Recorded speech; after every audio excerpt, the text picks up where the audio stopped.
My name is Cecil. The other day, my daughter surprised me by asking if I could teach her how to do makeup. She's still in elementary school, but it seems like girls these days grow up so fast. When I was her age, I was excited about getting cheap candies that came with toy necklaces or lipsticks from vending machines. It feels like just yesterday I was changing her diapers, and now she's becoming a young lady. It almost brings tears to my eyes. Today, I want to reminisce about a time when I was more into beauty. It was about 8 years ago.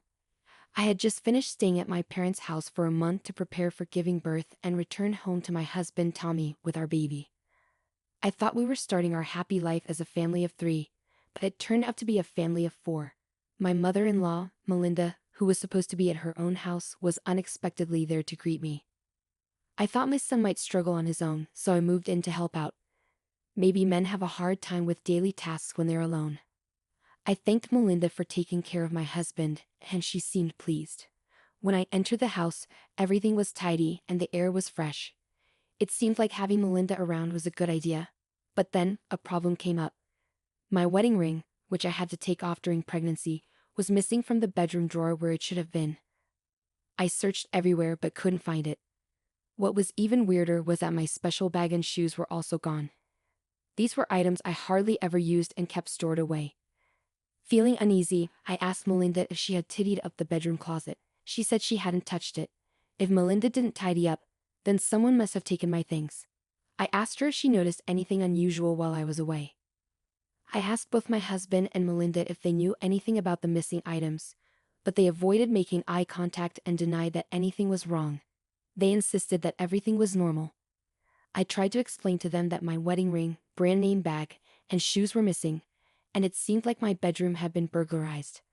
Melinda seemed surprised and asked if I was sure I had searched everywhere. In a panic, I nodded at her while calling the police on my mobile phone. When Melinda questioned why I was calling the police, I froze, caught off guard by her reaction. The police on the phone asked for details, and I struggled to provide them while feeling Melinda's disapproving gaze. In less than 10 minutes, 2 police officers arrived at our home. Despite Melinda's insistence that it was all a misunderstanding, the officers wanted to see the room where the theft occurred. It was unsettling to realize that both Melinda and I were supposed to be victims in this situation. The idea of strangers entering our home made me feel faint, while Melinda was red-faced with anger, insisting that we didn't need the police. Even my husband tried to calm me down, saying it was just a couple of rings and everything would be fine. Just a ring or two? I snapped back. Those are our cherished rings that we bought together. They're irreplaceable. The police officer watched me closely and then asked me to show him the room where the incident occurred. He suggested that my husband and mother-in-law stay in the living room while we talked. As we walked to the bedroom, Melinda continued to protest angrily, saying it wasn't right to snoop around someone's home. But I couldn't help but think that if the house was in my husband's name, it was also my home. The older officer seemed puzzled by their behavior and asked if I had been living with my mother-in-law all this time. I explained that I had returned from my parents' home just today and discovered that Melinda had been living here while I was away. When asked if my husband had discussed letting his mother stay, I said I never agreed to it. Before I left for my parents' house, the missing items were indeed here. I didn't have proof for the ring and bag, but I did have a photo of the shoes. I was considering selling them secondhand. See, the save date on the data is exactly a month ago, right? The police officer said, narrowing his eyes as if he was starting to piece something together.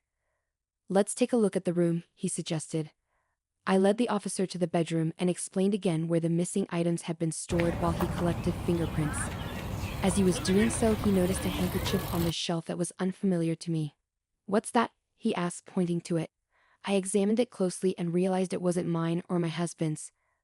I explained that the shelf was where we kept our favorite photos and paintings, and my husband knew I always kept it tidy. I had never seen that handkerchief there before.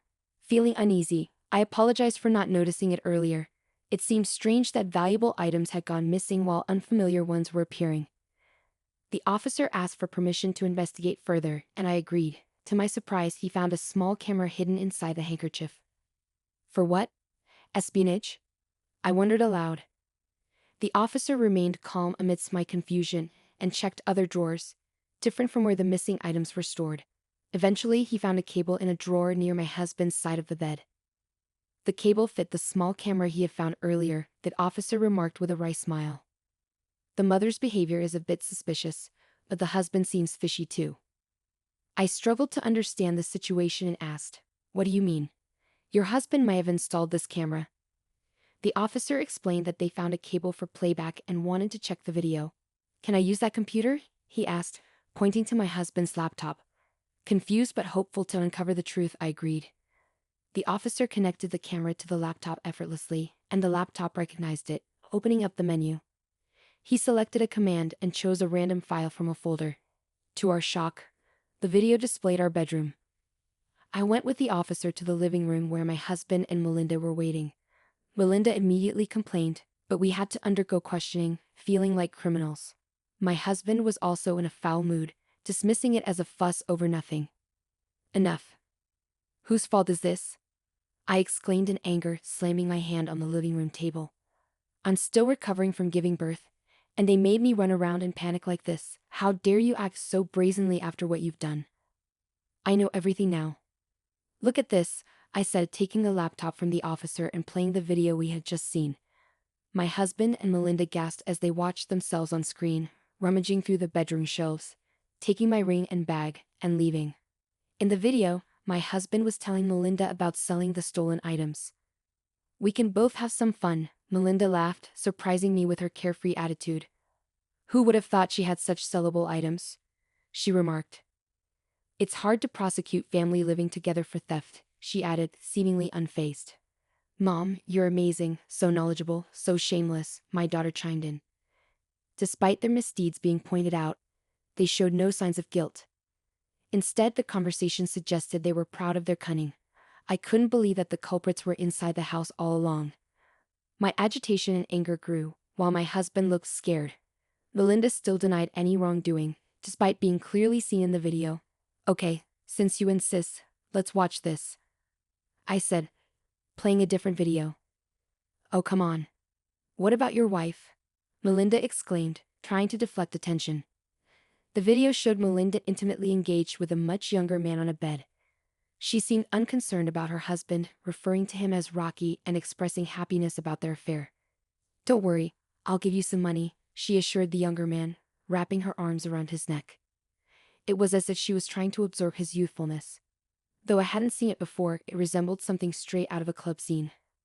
"Thank you, Melinda. I love you, you're so sweet," I said sarcastically as we watched the video. Melinda's alluring voice and actions on screen made even my husband look away, unable to bear it. The young officer seemed queasy, on the verge of saying, "Ew," while the older officer quietly scolded him. "Hey, stop it. Don't show such nonsense," Melinda yelled, her face turning bright red. My husband, perhaps feeling it wasn't his concern, seemed about to laugh at Melinda losing her composure. "Really, Tommy? You think it's funny, huh?" I challenged him, playing another video. As the videos played on, revealing my husband's affairs, the young police officer burst into uncontrollable laughter while the older one scolded him again. In one video, Ashley was stroking my husband's head, asking how many other women he was seeing. My husband responded with practiced lines, claiming she was the only one. The pattern repeated with the other women, each time promising gifts in exchange for secrecy. It was clear my husband had been leading a double life, lavishing gifts on these women. "You might have noticed he's making a huge loss buying brand name items for each encounter," I remarked bitterly. The only video showing Melinda's actions was that one, suggesting the recording button was accidentally left on, capturing the moment. Melinda not only stole my things, but also got caught in her own actions. Rest assured, it's not some peculiar hobby to watch Melinda's actions, or maybe it is. Melinda and my husband, embarrassed and exposed even to the police, were pale and slumped in defeat. But it wasn't over yet. Just as I thought this, the intercom rang. "They're here," I said. Melinda looked at me with a tired face, but I ignored her gaze and went to the entrance to welcome Bruce. When Melinda saw Bruce, she lost her words and screamed, "Seems like you were cheating in your son's house, huh?" I told him. No, it's not like that," my husband protested. "What do you mean it's not?" Bruce asked. "Cecil, could you play the video?" "With pleasure," I said, casting a cold glance at the bewildered Melinda. Bruce burst into loud laughter as he watched her flirtatious video. An old woman like this seducing a young man for money, aren't you ashamed? He joked. Melinda blushed furiously, her previously defiant attitude gone. That was funny. Let's see my sons too. Let's see how much he's grown, Bruce said, laughing while focusing on a particular part of my husband in the video. After watching all the infidelity videos, Bruce commented with a straight face, both mother and son letting young people take their money. Beyond disappointing, it's pitiful. Needless to say, Melinda and my husband would have preferred being laughed at. What we learned from my questioning was that Melinda accidentally found out about my husband's affairs. She kept it secret in exchange for using our house to meet her own lover. For Melinda, it was embarrassing to be seen with a much younger man, and her lover, lacking money and having a wife, couldn't easily find places to meet. For my husband, having the freedom to invite girls he met online without going out was cheaper and much more convenient. Thus, Melinda and my husband, keeping each other's affairs secret, turned this house into their paradise of indulgence, becoming accomplices. Their arrangement worked by one leaving the house while the other met their lover. Melinda never imagined the videos would be accidentally recorded. I'm sorry, Cecile. Bruce, I'll return the money. Do anything, please forgive me, Melinda and my husband begged, bowing their heads. Bruce and I exchanged glances and laughed. You'll do anything, right? Indeed, anything, we both said. Of course, they answered. Then let's divorce, we declared simultaneously, leaving my husband and Melinda in shock. You said you'd do anything, right? Let's get a divorce, I insisted. No, wait. Anything but that, please, Melinda pleaded desperately, but Bruce refused without hesitation. The divorce was not retracted. My husband, too, was crying and deeply apologizing, but I did not withdraw the divorce either. Thus, only hours after returning from my parents' home post-childbirth, my divorce was decided upon under police supervision.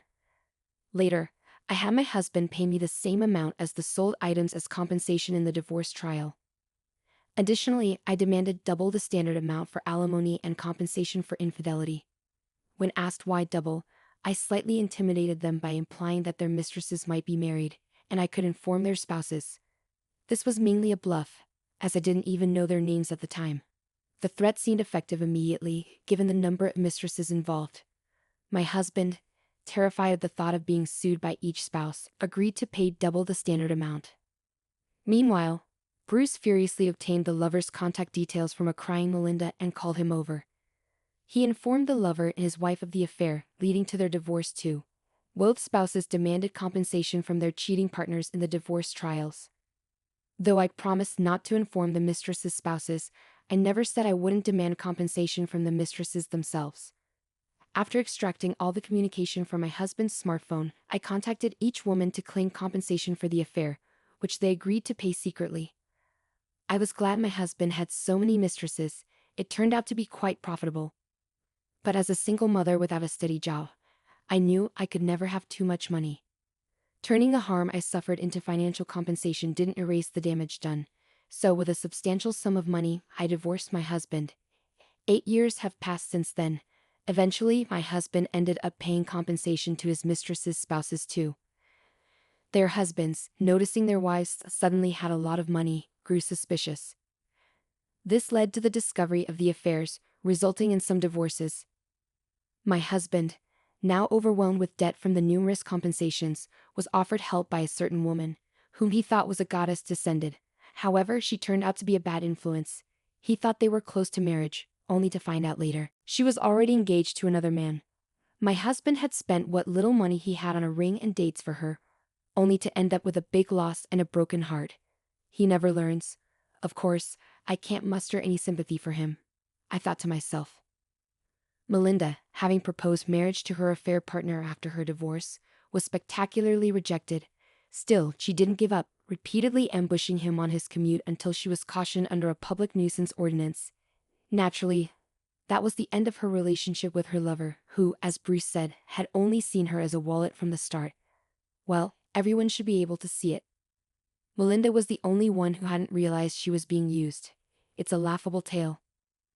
As for Bruce, after separating from Melinda and becoming estranged from his son, I worried about him being alone. But it seems the compensation money from the divorce trial sparked an interest in bonsai. Now, he's happily involved in a circle with people who share his hobby. That's a relief, though I didn't expect it. I looked him up, and sure enough, he even set up an SNS account.